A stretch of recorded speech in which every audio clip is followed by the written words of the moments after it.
मैं समझता हूँ कि अरवल जिला के लिए आप तमाम पत्रकार बंधुओं के लिए पहला प्रेस कॉन्फ्रेंस होगा आदरणीय प्रशांत किशोर जी का। और परिचय जिलाध्यक्ष जी सबको करा चुके हैं, हम तो आपके घर के हैं, इसलिए औपचारिकता नहीं पूरी करते हुए मैं चाहूँगा कि आप प्रशांत जी की ही बात सुने और प्रशांत जी से जो भी सवाल जवाब होगा उसका आप लोग प्रश्न करेंगे, जवाब देंगे। और मैं देता हूँ प्रशांत जी। बहुत बहुत धन्यवाद सभी साथियों का यहाँ आने के लिए। जैसा कि रामपल्ली जी ने बताया कि अरवल जिला में मेरा ये पहला आप लोगों से पहली बार मैं मुखातिब हो रहा हूँ। दुर्भाग्यवश यहाँ हम लोग अभी तक पदयात्रा के जरिए नहीं आ पाए हैं। हालांकि यहाँ कुर्था में मैं एक छोटे से प्रोग्राम में आया था, लेकिन आज यहाँ एक छोटी सी बैठक है, उसके लिए मैं आया हूँ। उससे पहले आप पत्रकार जनों से मुलाकात कर रहे हैं। दो पार्टी के जो कार्यक्रम बड़े अभी होने हैं जिसकी घोषणा हुई है, 11 मई से हम लोग जो बिहार में जातीय जनगणना भूमि सर्वे से जुड़ा हुआ जो मामला है उसको लेकर जन स्वराज पार्टी ने एक बड़े अभियान की शुरुआत करने की बात कही है। जैसा कि आपको मालूम है, जातीय जनगणना को लेकर पिछले 3-4 वर्षों से बिहार में कई तरह की राजनीतिक दलों के विचारों का आपस में द्वंद्व चलता रहा है। कुछ लोग उसके पक्ष में, कुछ लोग उसके विपक्ष में। जन स्वराज की भावना हमेशा रही है कि इस तरह की गणना से, इस तरह के सर्वे से कोई नुकसान नहीं। अगर उस गणना, उस सर्वे से जानकारी जो मिले उसका उपयोग किया जाए समाज के बेहतरी के लिए तो उसका फायदा ही है। और उसी लिए हम लोगों ने जातीय जनगणना, जो इसको सरकार ने जनगणना कहा, जनगणना तो है नहीं, वो गणना ही सर्वे ही है, उसके आधार पर जो समाज के साथ बहुत बड़ा धोखा हुआ है उसको लेकर जन स्वराज ने 11 मई से एक बड़े कार्यक्रम की घोषणा की है। आप लोगों को याद होगा 2 अक्टूबर 2023 को जातीय जनगणना प्रकाशित हुआ। 7 नवंबर 2023 को इसको विधानसभा के पटल पर रखा गया और 23 नवंबर 2023 को मुख्यमंत्री ने और तब की सरकार ने, जिसमें जदयू और राजद दोनों के लोग थे, उन्होंने कुछ घोषणाएं की। उन घोषणाओं में एक सबसे महत्वपूर्ण घोषणा ये थी कि जातीय जनगणना के आधार पर चिन्हित किए गए 94 लाख गरीब परिवारों को, जिसमें सभी जाति धर्म के लोग हैं, लेकिन ज्यादातर उसमें पिछड़ा दलित मुस्लिम समाज के लोग रहे हैं, तो 94 लाख गरीब परिवारों को सरकार ने, मुख्यमंत्री ने 2 लाख रुपया सहायता के तौर पर देने की घोषणा की थी। उस घोषणा के आज 2 वर्ष हो गए और जो लोग जातीय जनगणना पर इतना राजनीति कर रहे थे, आपने किसी का एक बयान नहीं सुना होगा कि वो 94 लाख लोगों को जो 2 लाख रुपया मिलना था, 94 लाख परिवारों को, उनको क्या हुआ। 2 बजट उसके बाद सरकार ने रख दिया, अभी तक उस योजना को लेकर एक भी प्रावधान नहीं किया गया है। तो जन स्वराज ने ये घोषणा की है कि 11 मई से हम लोग एक राज्य स्तरीय, राज्य व्यापी हम लोग आंदोलन शुरू करेंगे, जिसमें गांव-गांव जाएंगे और उन लोगों से पूछेंगे कि अगर आपको 2 लाख रुपया मिला कि नहीं, और नहीं मिला तो हस्ताक्षर कीजिए ताकि सरकार पर दबाव बनाया जा सके। दूसरा मुद्दा यह है कि 2006 से आप यहाँ सुनते हैं दलित महादलित की परिभाषा नीतीश कुमार ने शुरू की। अनुसूचित जाति समाज के लोगों को 2 वर्ग में बांटकर दलित महादलित बनाया और एक योजना में 2006 में कहा कि जितने लोग लैंडलेस हैं, जिनके पास घर नहीं है, उनको 3 डिसमिल जमीन सरकार की ओर से दिया जाएगा। अगर सरकारी जमीन नहीं है तो खरीद कर दिया जाएगा। 2008 से योजना चल रही है। कुल जमा 3,02,34,000 परिवारों को ही ये अभी तक इसका लाभ मिला है, सरकार का दावा है। और भारत सरकार के प्लानिंग कमीशन ने एक रिपोर्ट जारी किया है जिसमें कहा है कि 2,34,000 परिवार में भी सिर्फ 1,20,000 परिवार को ही जमीन मिला है, बाकी लोगों को सिर्फ पेपर पर ही जमीन दी गई। मिलना चाहिए था 50 लाख परिवारों को। उन्हीं दलित महादलित भाइयों के, उनके परिवार के वोट के आधार पर नीतीश बाबू कुर्सी पर हैं और सिर्फ 2,34,000 लोगों को जमीन आवंटित किया गया और उसमें भी आधे लोगों को सिर्फ कागज पर दिया गया, अभी तक पोजीशन नहीं मिला। तीसरा जो बहुत बड़ा मुद्दा है, आप अरवल में भी देखते होंगे, ये भूमि सर्वे का काम जो चल रहा है। भूमि सर्वे के नाम पर इस राज्य सरकार ने राजस्व विभाग को धन उगाही का, जनता से धन उगाही का सबसे बड़ा जरिया बना दिया। हर घर में रसीद कटाने के लिए, दाखिल खारिज करने के लिए, जमाबंदी के लिए 20,000, 25,000, 50,000 रुपया लिया जा रहा है। ये काम हो रहा है जमीन के सर्वे के नाम पर। और फरवरी में अभी सरकार का रिपोर्ट आया है, 20% से कम जमीन का ही अभी तक डिजिटाइजेशन हुआ है। तो ये तीनों जो मुद्दे हैं कि 94 लाख परिवारों को 2 लाख रुपया जो आपने देने का वादा किया था वो कब दीजिएगा? दलित, महादलित, अति पिछड़ा समाज के भूमिहीन लोगों को जो 3 डिसमिल जमीन देनी थी उस पर आपने क्या किया वो बताइए। और तीसरा, ये भूमि सर्वे के नाम पर घर घर में जो आप लड़ाई लगा रहे हैं, हर गांव में हर परिवार से पैसे की जो वसूली हो रही है, इस पर तुरंत रोक लगाई जाए। इसके लिए जन सुराग 11 मई से राज्य व्यापी आंदोलन शुरू कर रहा है। गांव गांव में हम लोग जाएंगे। ये तय किया है कि 1 करोड़ लोगों से हस्ताक्षर लिया जाएगा, उनकी सहमति ली जाएगी और उसको लेकर हम लोग राज्यपाल और मुख्यमंत्री से मिलेंगे। अगर वो बात नहीं मानते हैं तो अगला जो मानसून सत्र है उसमें जन सुराग लोगों के साथ मिलकर विधानसभा का घेराव भी करेगा। और इसकी जो शुरुआत है वो शुरुआत मैं खुद से अपने साथी जो नेतागण हैं, जो समर्थक हैं, जो हम लोग के कार्यकर्ता हैं, जन सुराग परिवार से जुड़े लोग हैं, ये सब हम लोग शुरुआत इसकी कर रहे हैं मुख्यमंत्री के अपने गांव कल्याण बिगहा नालंदा से। वहीं पर जाकर शुरू करेंगे, पूछेंगे कि भाई किसको 2 लाख रुपया मिला, किस दलित महादलित को 3 डिसमिल जमीन मिला। और कल्याण बिगहा में लोगों से जाकर ये पूछेंगे कि भाई आपके भूमि सर्वे में, दाखिल खारिज में, रसीद कटाने में सरकार आपसे पैसा ले रही है कि नहीं ले रही है? क्योंकि अगर नीतीश बाबू अपने गांव में 3 काम नहीं करा पा रहे हैं तो पूरे बिहार में जो आरोप लग रहा है उनके सरकार पर, वो स्वाभाविक है कि भाई आप अपने गांव में तो कम से कम लागू करा के दिखा दो। तो इसकी शुरुआत 11 तारीख को मैं कल्याण विकास से खुद करूंगा। कल ही मैंने इसकी घोषणा की है, आपसे भी साझा कर रहे हैं। इसके अलावा 20 मई से मैं छपरा, सिताब, दियारा से, जेपी के गांव से बिहार बदलाव यात्रा की शुरुआत कर रहा हूँ। जेपी का जो व्यवस्था परिवर्तन का संपूर्ण क्रांति का नारा था, उनके लोग, उनके मानने वाले लोग, उनके विचारों को मानने का दावा करने वाले लोग सत्ता में पिछले 30-35 साल से हैं, लेकिन बिहार में व्यवस्था परिवर्तन की लड़ाई अधूरी है। यहाँ पर संपूर्ण क्रांति की बात तो छोड़ दीजिए, जो व्यवस्था पहले से थी वो भी बर्बाद हो गई। इसलिए जेपी के गांव सिताब, दियारा से 20 तारीख से जन सुराग की ओर से हम लोग एक बिहार बदलाव यात्रा की शुरुआत करेंगे, जिसमें 120 दिन 4 महीना घर लौटे बगैर गाड़ी से बिहार के 240 विधानसभा क्षेत्रों के गांव, घर, पंचायत, प्रखंड में हम लोग जाएंगे, वहीं पर रुकेंगे, साथ में जनता के रहेंगे और पूरे बिहार में लोगों को एक ही संदेश देना है कि अगर व्यवस्था परिवर्तन करनी है तो आप अपने बच्चों के लिए सजग होइए, अपने बच्चों के लिए वोट कीजिए, उनके पढ़ाई रोजगार के लिए वोट कीजिए। ये संदेश लेकर हम लोग सिताब, दियारा से निकलेंगे। तो ये जो 2 बड़े कार्यक्रम है इसकी मैंने आपसे साझा किया। अब आपके जो सवाल है आप सवाल कर सकते हैं। बहुत बहुत धन्यवाद। सवाल आप मंच पर बैठे हुए किसी भी व्यक्ति से कर सकते हैं। कई स्थानीय मुद्दे ऐसे हैं जो शायद हमसे बेहतर ये लोग जानते हैं, इनकी समझ भी हमसे बेहतर है। तो आप कोई भी सवाल मंच पर बैठे हुए किसी भी व्यक्ति से कर सकते हैं। एक सवाल आपसे, सरकार को बाहर कर दिया, चलिए कम से कम एक कदम तो बढ़े। जन सुराग और प्रशांत किशोर पहले हम लोग हैं जिन्होंने कहा कि शराबबंदी को हटाया जाना चाहिए। लोगों ने कहा क्यों कह रहे हैं ऐसी बात? भाई शराबबंदी इसलिए हटाने की बात कर रहे हैं कि पहली बात तो शराबबंदी बिहार में है ही नहीं। ये तो सिर्फ शराबबंदी का कानून नहीं बना है जिसके तहत दुकान शराब की बंद कर दी गई और घर घर में शराब बिक रहा है। नुकसान बिहार के लोगों का 15 से 20 हजार करोड़ का हर साल हो रहा है। ये पैसा कहाँ जा रहा है?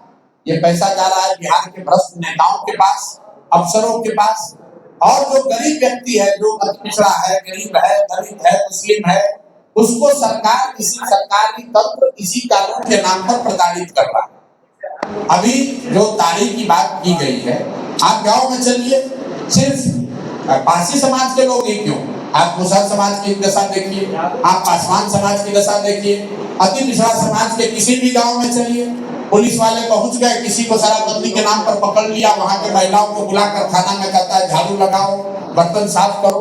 और ये तमाम चीजें हमने रास्ते चलते हुए पैदल पदयात्रा के दौरान देखी। इसीलिए कहा कि भाई इन महिलाओं के नाम पर ये कानून को बनाए हो, सबसे ज्यादा प्रताड़ित शोषित वो महिलाएं हो रही है।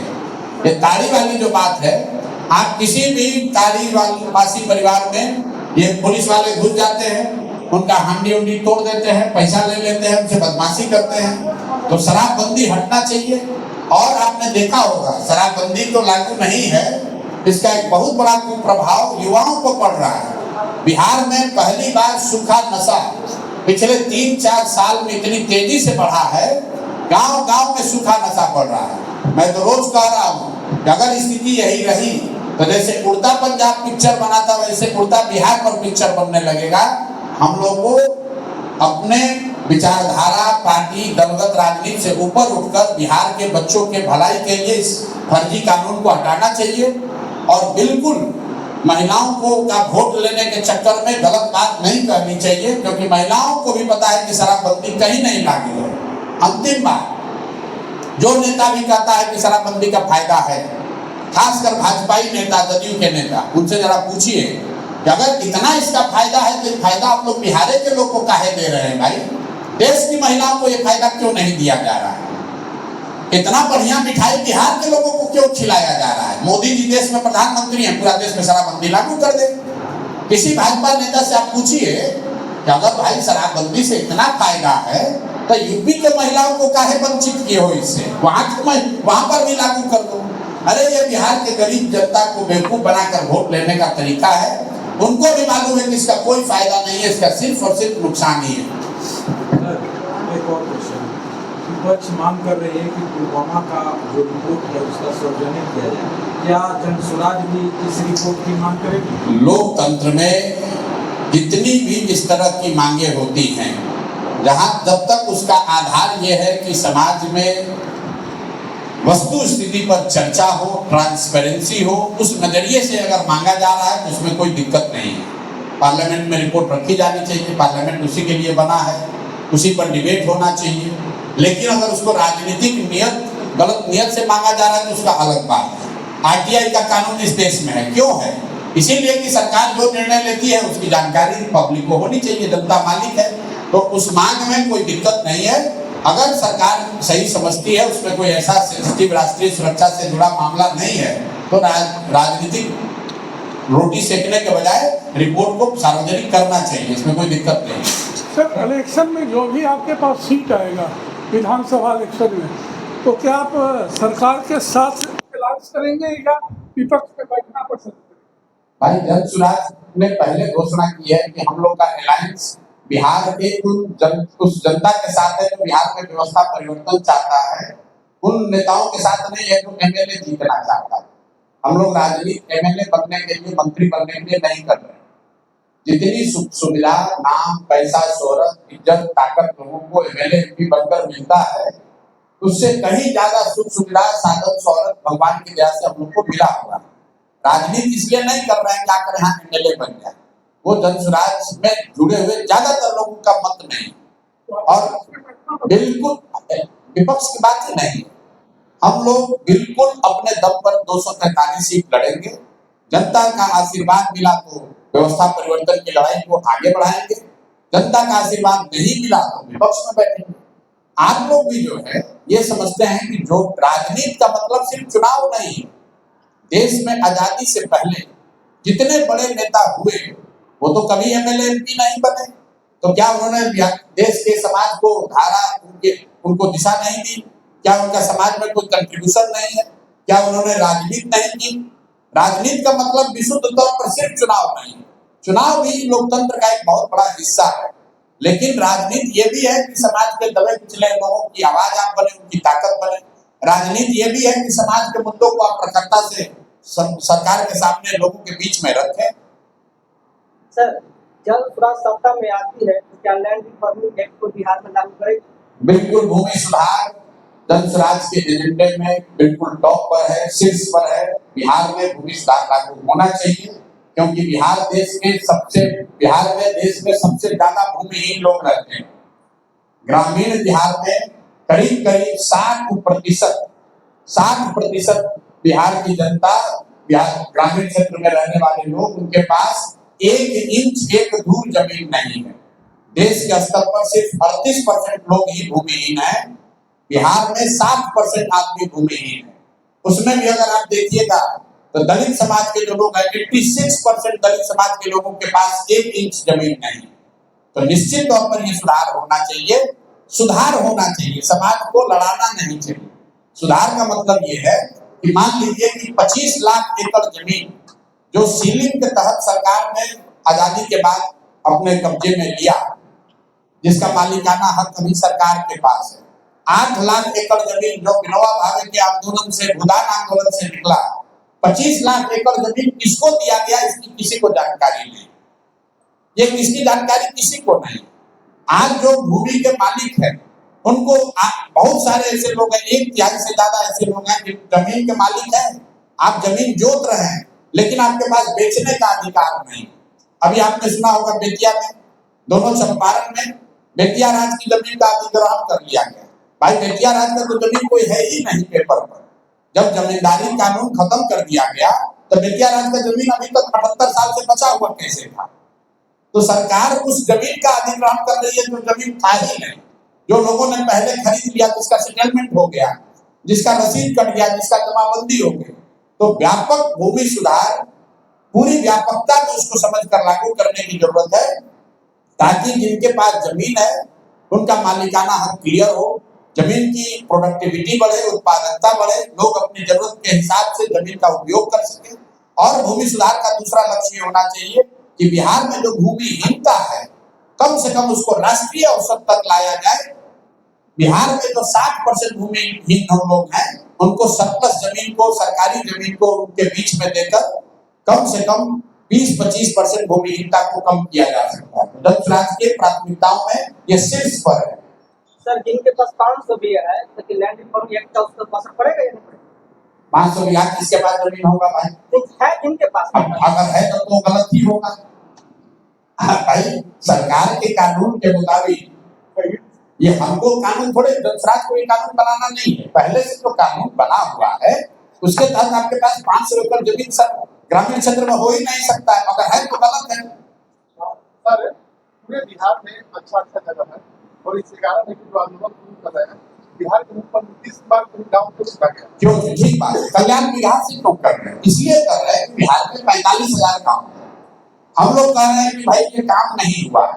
सरकार दावा करती है कि बड़ा विकास हुआ है, तो हम लोग कह रहे हैं भाई और कहीं हो चाहे नहीं, अपने घर, अपने गांव में तो आपने जरूर किया होगा इस काम को। कल्याण बिहार को नीतीश कुमार हर 2 महीना पर 4 महीना पर जाते रहे। लोग कहता है भाई कि पूरा बिहार में सबसे ज्यादा विकास नालंदा में हुआ, ऐसा लोग बताते हैं। और नालंदा में भी सबसे ज्यादा विकास हरनौत में हुआ है, नगर नौसा में हुआ है, कल्याण बिहार में हुआ है। तो कल हम हरनौत गए थे और लोगों से बातचीत की, लोगों ने तो ये नहीं बताया। तो हमने कहा भाई ये तो सभा है, अब हम आपके गांव में आते हैं और एक एक घर हम लोग जाएंगे और पूछेंगे कि भाई भूमि सुधार का ये जो सर्वे काम चल रहा है, इसमें आपको घूस लगता है कि नहीं लगता है? अगर नीतीश बाबू के गांव में रसीद कटाने के लिए पैसा लग रहा है तो स्वाभाविक तौर पर उनकी कलई खुलेगी। अगर नीतीश कुमार के गांव के दलितों को 3 डिस्पेल जमीन नहीं मिला, इसका मतलब है कि भी ये जो रिपोर्ट आया है वो सत्य है। अगर नीतीश कुमार के गांव में किसी गरीब परिवार को 2 लाख रुपया जातीय जनगणना के बाद नहीं मिला, इसका मतलब है कि जो आरोप लग रहा है कि जातीय जनगणना आपने जातीय उन्माद फैलाने के लिए, राजनीतिक रोटी सेकने के लिए कराया था, किसी की मदद के लिए नहीं किया। इसीलिए कल्याण बिहार जा रहे हैं। इसके लिए आप एक बार वहां पर करवा चुके हैं? नहीं, बिल्कुल नहीं। ये तो हम लोग पहली बार 3 बरस से मैं बिहार में सक्रिय हूँ। मैं नालंदा में कल पहली बार जिले में गया था। आज तक मैं नालंदा गया ही नहीं था। पिछली बार नालंदा में नीतीश कुमार के साथ ही उनके घर गए थे। कल मैं पहली बार जनस्वराज के बैनर के तहत नालंदा गया, हरनौत में बातचीत की। लोगों ने कहा कि भैया यहाँ पर भी वही स्थिति है जो पूरे बिहार में। तो मैंने घोषणा की कि अगर हमको जाना ही है गाँव गाँव, सिर्फ कल्याण विकास नहीं जाना है, जन स्वराज के लोग तो 1 करोड़ लोगों का हस्ताक्षर लेना, तो 40,000 गांव में कार्यक्रम चलेगा।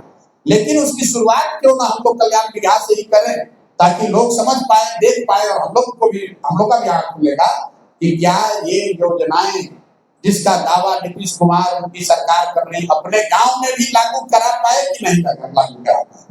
इस मार्ग को आप दावा सीधा खोखला साबित करने की कोशिश कर रहे हैं।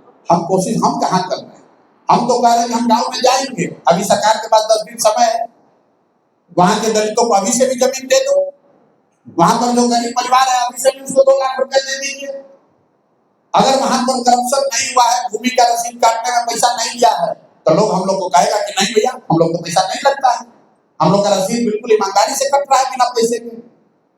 वहां पर लोग कहेंगे, सारी मीडिया रहेगी, घर घर जाएंगे। लेकिन आप समझिए कि अगर नीतीश बाबू के गांव में वहां पर लोगों को रसीद काटने के लिए अगर अफसरों को पैसा देना पड़ रहा है, तो अरवल, जहानाबाद, कुर्था में लोगों को पैसा देना पड़ेगा कि नहीं पड़ेगा? हम लोग जब यहाँ कह रहे हैं कि कुर्था में, जहानाबाद में, औरंगाबाद में, सासाराम में, चंपारण में लोगों को जमीन का रसीद कटाने में पैसा लग रहा है, सरकार का नहीं ये झूठ बोल रहे हैं। हम कहे चलो भाई नीतीश जी के गाँव में पूछ लेते हैं। शिक्षा के थोड़ा जिला अभी क्या शिक्षा नहीं मिला नहीं, देखिए शिक्षा जो है बिहार में जो सरकारी शिक्षा व्यवस्था थी वो बहुत अच्छी कभी नहीं थी, लेकिन पहले जिला में, प्रखंड में 1-2 गांव स्कूल ऐसे सरकारी जरूर थे जहां से पढ़कर लोग अपना जीवन सुधार लेते थे। हम खुद सरकारी विद्यालय में पढ़े हैं, ये बगल में रामबली जी से मैं रास्ते में पूछ रहा था, भी सरकारी विद्यालय में पढ़े, और साथ ही आप लोग भी कई सरकारी विद्यालय में पढ़े होंगे। पहले क्या था कि जिले में 1-2 सरकारी विद्यालय ऐसे अच्छे थे जहां पढ़कर लड़के पटना कॉलेज, साइंस कॉलेज पहुंच गए तो उनका जीवन सुधर सकता था। ये नीतीश लालू के राज में समता मूलक शिक्षा नीति बनाने के चक्कर में इन्होंने क्या किया कि हर जगह स्कूल के नाम पर बिल्डिंग बना दी, शिक्षा की चिंता नहीं की। नतीजा क्या हुआ, जहां स्कूल के विद्यालय के भवन बने वहां पर शिक्षक नहीं है, जहां शिक्षक है वहां भवन नहीं है, जहां दोनों है वहां पढ़ाने का साधन नहीं है, और जहां तीनों है वहां पढ़ने वाले बच्चे नहीं।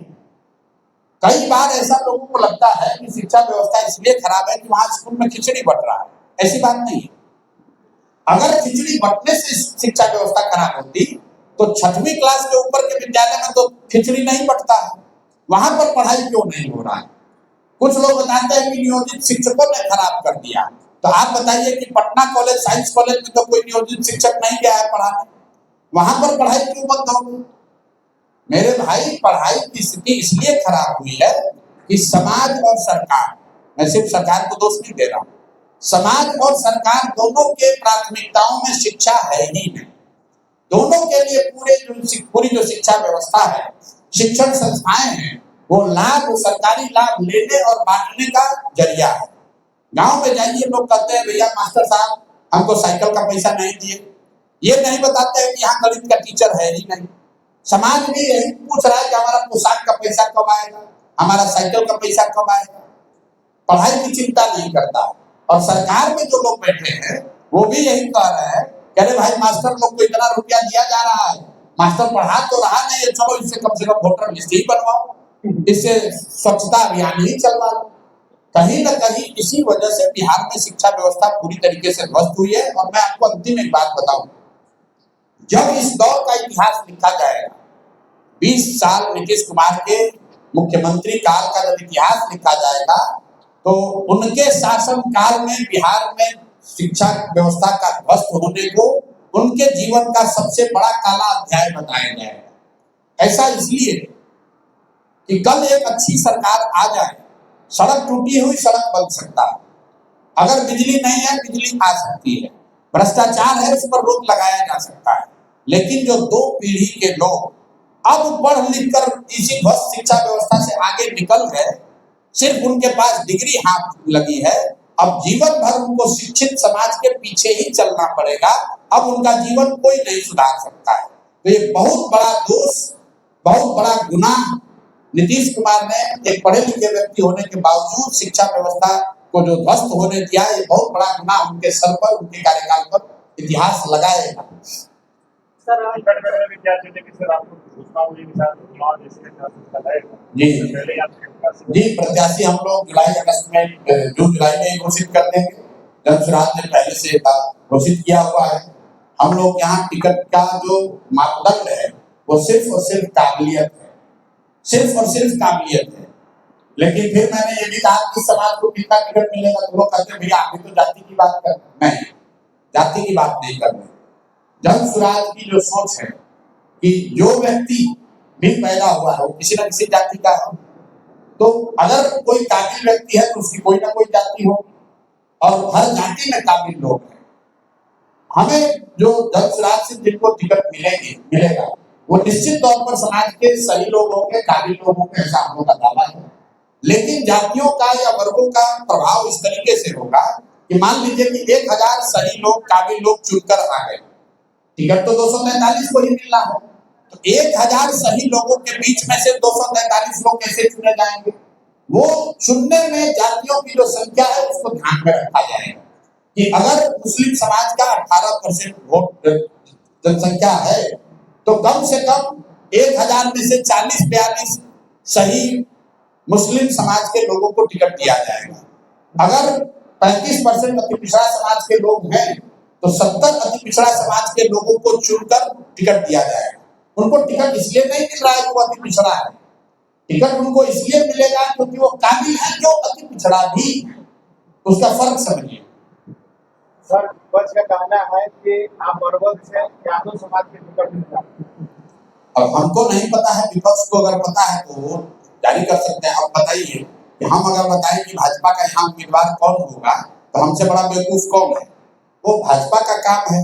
तो जन सुराज का कौन उम्मीदवार होगा ये तय जन सुराज के लोग करेंगे, यहाँ की जनता करेगी, वो कोई विपक्ष थोड़ी ना तय करेगा। सर अंतिम अगर आपकी सरकार लागू करती है लैंड रिफॉर्म एक्ट, मैक्सिमम एक परिवार को कितना भाई जो संवैधानिक व्यवस्था पहले से चली आ रही है उसमें कोई छेड़छाड़ की बात नहीं। जो संवैधानिक व्यवस्था पहले से बनी हुई है लैंड को लेकर, वो व्यवस्था बनी रहेगी, लेकिन उसमें घूस नहीं, भ्रष्टाचार हटाकर ईमानदारी से उसको जमीन पर लागू किया जाएगा। भूमि सुधार में जो जमीन का मालिकाना हक तय नहीं है, बिहार में 1/3 से ज्यादा जमीन ऐसी है जिसका मालिकाना हक क्लियर नहीं है, उसको अगर आप सुधार देंगे तो बहुत बड़े संख्या में भूमिहीनों को जमीन मिल सकती है। भूमिहीनों को जमीन देने के लिए जिनके पास जमीन है उसे छीनने की जरूरत नहीं। आज पंजाब में भूमि सुधार लागू हुआ है, कर्नाटक में हुआ है, आंध्र में हुआ है, बंगाल में हुआ है। वहां ऐसा नहीं हुआ है कि कोई भूमि जिसके पास थी उससे छीन लिया गया। भूमि सुधार का मतलब यह है कि जितनी जमीन है, किसकी जमीन है ये तय हो। जो जमीन का मालिकाना हक नहीं है उसका मालिकाना हक एस्टेब्लिश किया जाए, और जो कर्मजरुआ जमीन है, कर्मजरुआ खास है, जो सरकारी जमीन जिसको आप मान सकते हैं या जो समाज की जमीन है, उसका डिस्ट्रीब्यूशन जो समाज के भूमिहीन लोग हैं, गरीब लोग हैं, उनको मिलना चाहिए। संवैधानिक व्यवस्था है। बहुत बहुत धन्यवाद।